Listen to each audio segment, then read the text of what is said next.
Ya oke, kembali lagi bersama Dragon 888 Fortune. Dan kali ini kita akan membahas tentang trend line. Oke, seperti yang kita tahu, trend line adalah garis seperti ini, atau bisa juga seperti ini, dari atas ke bawah. Dan fungsinya adalah yang pertama, satu, untuk menentukan arah tren. Apakah tren itu sedang bullish atau sedang bearish. Kita langsung saja ke chart. Yang nomor pertama, menentukan arah tren. Oke. Yang pertama kita lihat dari bawah sini. Syarat melukiskan trend line adalah kita gambar dua yang paling bawahnya ini. Nah, seperti ini contohnya. Yang pertama di sini, yang pertama di sini. Ini adalah low, ini adalah high, ini adalah higher low. Kita menyambungkan antara low dengan higher low di sini, atau bisa juga di sini yang pertama. Nah, ini yang pertama. Dan sifat dari trend line ini adalah kita harus mengadjustnya lagi atau mengaturnya lagi ketika nanti trend line ini sudah tertembus di sini. Ini kan kalau secara keseluruhan, karena ini kita sudah melihat chart yang sudah terjadi, ini kan bullish dari awal sini sampai dengan sini. Nah, kita nanti harus mengadjust lagi. Contohnya setelah di sini di break, kita adjust di sini. Apakah yang di sini juga akan di break juga? Iya, di breaknya lemah ini dengan wick. Nanti kita adjust lagi trend line di sini. Kita adjust lagi di sini dan adjust lagi di sini. Oke, kenapa harus di adjust? Yang pertama, kita lihat yang pertama dari sini ya. Kan di sini untuk low, high, di sini adalah higher low. Kita lihat kalau trend line-nya sangat curam seperti ini sangat beresiko sekali. Idealnya trend line itu membentuk plus minus 45 derajat. Idealnya kurang lebih seginilah, 45 derajat yang ideal. Tetapi kalau misalnya sudah curam, sudah di atas 45 derajat, mungkin ini sudah di atas 60 derajat kali ya, atau di atasnya lagi. Wah, ini sangat-sangat dangerous sekali. Kita tunggu saja tradingnya di sini, tunggu retrace dulu di sini. Di sini pun kalau menurut saya ini masih agak beresiko, masih terlalu curam. Nah, idealnya ketika dia sudah sampai di sini, nah nanti kita bolehlah. Ya, itu fungsi dari yang pertama, trend line itu adalah menentukan arah tren, apakah dia bullish atau bearish. Yang kedua, mengetahui akhir dari tren atau akhir dari sideways. Oke, katakanlah ini udah ideal nih sekitar 45 derajat. Oke, di sini ya kurang lebih 45 derajat. Boleh lebih, boleh kurang, tapi asal jangan terlalu curam kayak tadi, itu resikonya terlalu besar. Solusinya ya kita harus adjust. Nanti dia mengikuti low yang selanjutnya yang dia buat, ya kita adjust aja. Oke. Nah, fungsi yang kedua tadi adalah untuk mengetahui akhir dari tren atau akhir dari sideways. Oke, akhir dari tren kita lihat. Setelah low dari sini ditembus, setelah trend line ini ditembus di sini dengan power yang lumayan kuat, ini adalah akhir dari bullish trend line. Nah, ketika di sini terbentuk, apa yang harus kita buat? Kita harus adjust lagi. Sini sudah di break. Kita harus bikin trend line yang baru, yaitu dari mana? Dari sini, dari high di sini bisa. Kita lihat aja. Nah, seperti ini. Kalau teman-teman kira ini sangat curam, kita bisa nanti adjust lagi ketika dia terbentuk di sini. Ya, ini adalah trend line bearish-nya.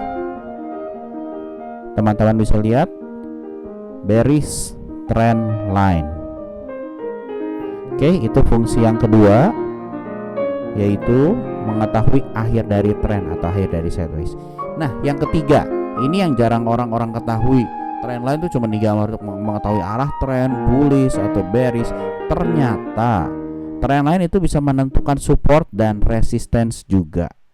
Ya kan kita tahu market itu dua dimensi. Kalau kita nungguin classic support atau nungguin support become resistance atau resistance become support, itu mungkin terlalu lama kita nunggunya. Mungkin bisa kalau kita pakai time frame-nya H4 bisa nunggu berhari-hari, atau H1 bisa nunggu berjam-jam. Nah, kita bisa menentukan kita entry dengan cara trend line menentukan support dan resistance ketika searah tren maupun tren itu setelah selesai. Nah, nanti saya akan jelaskan yang kedua, maupun tren itu setelah selesai itu gimana maksudnya. Oke, yang pertama menentukan support dan resistance ketika searah tren. Oke, teman-teman tadi juga udah lihat di sini adalah bullish trends. Kita bisa entry. Yang pertama di sini jangan ya. Kenapa? Karena terlalu curam. Kita udah tahu. Di sini juga masih beresiko. Kurang lebih 45 derajat di sini.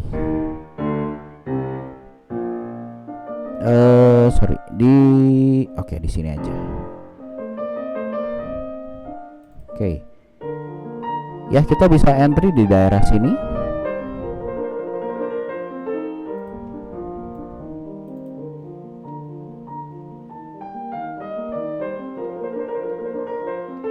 Entry di sini aman ya, kita masih mengikuti dari trendline ini masih bullish. Oke, cuman nanti kita padukan lagi dengan teknik-teknik yang lainnya ya. Apakah di sini misalnya nanti adakah di sini resisten yang sama baris yang tadi kita udah belajar? Apakah ada? Kalau misalnya ada, ini confluence, ini bisa kita pakai. Kalau misalnya nggak ada, ya jangan dipaksa untuk masuk juga, gitu. Nah, di sini juga kita bisa pakai, ini adalah resisten sama baris yang tadi. Sebelum ini terjadi, kan trend line-nya seperti ini ya. Oke, nah ketika masuk seperti sini, kita bisa adjust trend line-nya di sini. Dan ini adalah confluence antara support yang sama baris dengan trend line ini. Ya, trend line itu agak beresiko. Kita harus pintar-pintar, harus di confluence atau diselaraskan dengan classic support resistance yang sudah kita belajar sebelumnya. Ya, ada 3. Apakah itu support become resistance atau resistance support sama baris, atau mungkin itu classic support resistance ya. Nanti teman-teman sendiri yang bisa lihat di chartnya masing-masing. Itu yang pertama, tentang menentukan support dan resistance ketika searah tren. Nah, yang kedua, menentukan support dan resistance ketika tren itu telah selesai. Nah, ini yang jarang orang tahu. Nah, kita lihat. Ini saya hapus dulu. Deh. Oke, kita punya trend line di sini. Saya panjangin dengan saya menahan tombol shift biar sama derajatnya.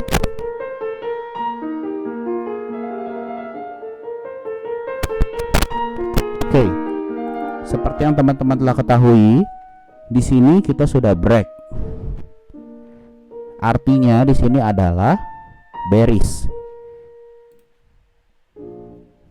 Ya, seperti ini bearish. Cuman saya nggak usah gambar deh. Nah, kalau kita panjangin, kita punya bullish trendnya ini. Nah, ketemu di sini. Nah, di daerah sini kita juga bisa menjadi support and resistance yang respect juga. Wow.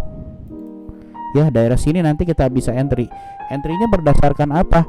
Jangan cuman berdasarkan trend line aja. Kita padukan dengan yang tadi kita udah belajar. Apakah di sini ada support resistance sama baris? Yes, di sini ada. Kita bisa entry nanti di sini.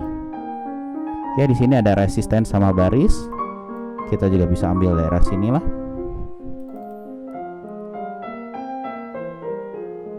Ya, ini adalah resistance sama baris. Kalau misalnya kita lihat grafik besarnya apa yang terjadi, kita lihat di D1.